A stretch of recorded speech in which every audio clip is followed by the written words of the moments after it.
I find it a little difficult to say what the subject matter of this seminar is going to be, because it's too fundamental to give it a title. I'm going to talk about what there is.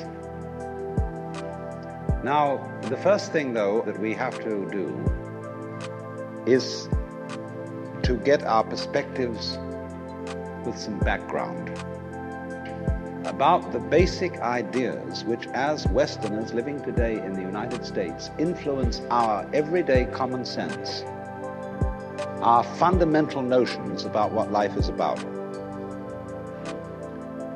And there are historical origins for this which influence us more strongly than most people realize.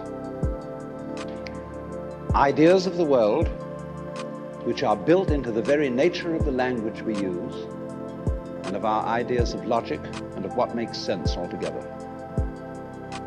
And these basic ideas I call myth, not using the word myth to mean simply something untrue, but to use the word myth in a more powerful sense. A myth is an image in terms of which we try to make sense of the world. And we at present are living under the influence of two very powerful images, which are, in the present state of scientific knowledge, inadequate. And one of our major problems today is to find an adequate, satisfying image of the world. Well, that's what I'm going to talk about.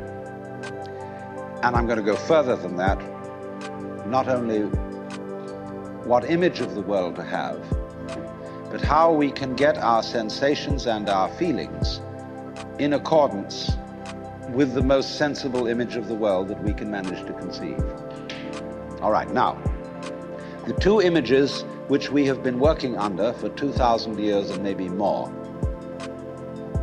are what I would call two models of the universe, and the first is called the ceramic model, and the second, the fully automatic model. The ceramic model of the universe is based on the book of Genesis, from which Judaism, Islam, and Christianity derive their basic picture of the world.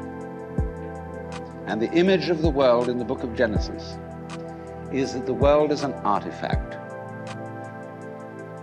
It is made.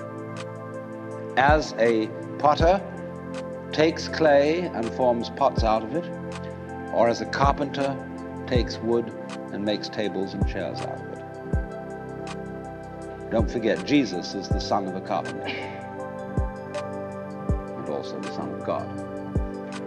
So the image of God and of the world is based on the idea of God as a technician, potter, carpenter, architect, who has in mind a plan and who fashions the universe in accordance with that plan. So basic to this image of the world is the notion, you see, that the world consists of stuff, basically. Primordial matter, substance, stuff, as pots are made of clay. And the potter imposes his will on it and makes it become whatever he wants. And so in the book of Genesis, the Lord God creates Adam out of the dust of the earth. In other words, he makes a clay figurine, and then he breathes into it, and it becomes alive, because the clay becomes informed. By itself, it is formless. It has no intelligence, and therefore it requires an external intelligence and an external energy to bring it to life and to put some sense into it. And so in this way, we inherit a conception of ourselves as being artifacts, as being made. And it is perfectly natural in our culture for a child to ask its mother, how was I made? Or who made me? And this is a very, very powerful idea But, for example, it is not shared by the Chinese or by the Hindus. A Chinese child would not ask its mother, "How was I made?" A Chinese child might ask its mother, "How did I grow?" Which is an entirely different procedure from making. You see, when you make something, you put it together, you arrange parts, or you from the outside to the in, as a sculptor works on a stone or as the potter works on clay. But when you watch something growing, it works in exactly the opposite direction. It works from the inside to the outside. It expands, it burgeons, it blossoms, and it happens all over itself at once. In other words, the original simple form, say, of a living cell in the womb, progressively complicates itself.